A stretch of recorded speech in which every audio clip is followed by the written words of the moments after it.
আল্লাহ তুমি খেয়াল রেখো এই আমার প্রতি, আমার দ্বারা হয় না যেন কারো কোনো ক্ষতি। আল্লাহ তুমি খেয়াল রেখো এই আমার প্রতি, আমার দ্বারা হয় না যেন কারো কোনো ক্ষতি।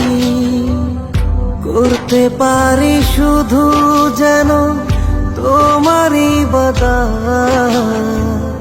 তোমার পাপিয়ে বান্দাকে কর রহমত।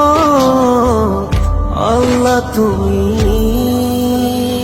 আল্লাহু আকবার, আল্লাহু আকবার, এই রবি সব আমার। আল্লাহু আকবার, আল্লাহু আকবার,